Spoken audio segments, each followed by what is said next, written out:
Hey, this question is from Julie Auden. Good to hear from you, Julie. Question one, she's actually got 4 different questions here, so I'm going to try to cover them all at once here. What happens when this occurs? You acquire a property via a subject to taking over the existing loan. You put a tenant buyer into the property. The new tenant buyer has signed a tenant application and a lease option with you agreeing to buy the property in 1 year.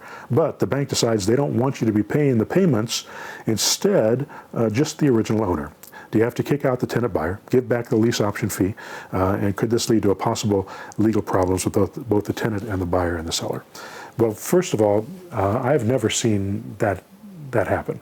And let me qualify that. I have had the banks ask that the original borrower make the payments.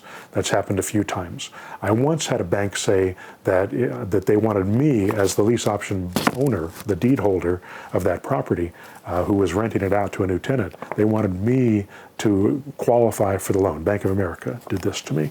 They called me up and I said to them, well, I took over this property a couple of years ago, and I've been making the payments ever since, and they've been coming from my bank account, and I'm going to continue to make those payments, as long as I have this property. If I gave it back to the original owner, I know that they can't make the payments. That's why I took it over from them. I can make the payments. So here's what's going to happen. Or that's why I'm doing it this way. And they say, well, I understand that, but you still have to qualify for the property. I said, well, that's not how I work. I don't do that. I don't qualify for the property. What I'll do is make the payments, and I'll maintain the property and take care of it for you and make sure you guys are whole.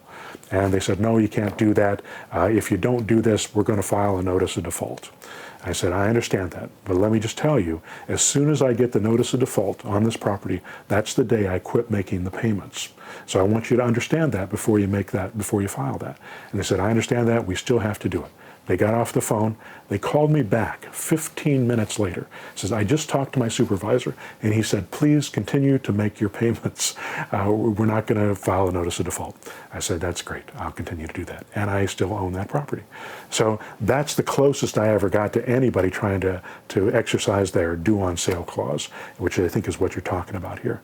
But if it did happen, if somebody was in a property and they suddenly said, we're going to foreclose on this property, then you can either help that buyer find another property. It's going to take months and months for them to take that property back. You can continue to make the payments. If they refuse to take the payments and you're not able to get the original owner to make the payments for you, or have them write a check or whatever to figure out a way to do it for you, because you could do it as a property management company, you could do it a lot of different ways. But if you couldn't solve that problem, just get your buyer and put them into another property. You can always find them something else, and just help them understand what's going on and keep them abreast of the process so that there's not a big issue. I've never seen anybody get into a legal trouble because of a situation like this. The reason people get into legal trouble is because they don't pay attention, they don't solve the problem when it happens, and they get angry with people or piss people off. So if you can avoid those things, most of the time, 90% of the time, you'll be able to avoid a lawsuit. 10% of the time, you're getting a lawsuit no matter what you do, and then you have to deal with it, and you have to deal with an attorney and all those things. But if you've structured your business properly, you probably don't have that much to lose.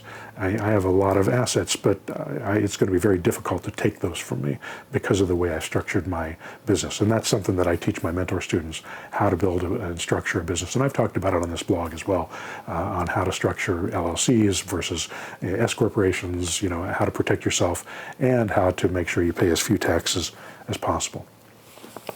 All right, I'm going to end this video, and we're going to pick it up on the next one with your next question. Okay? Thanks a lot.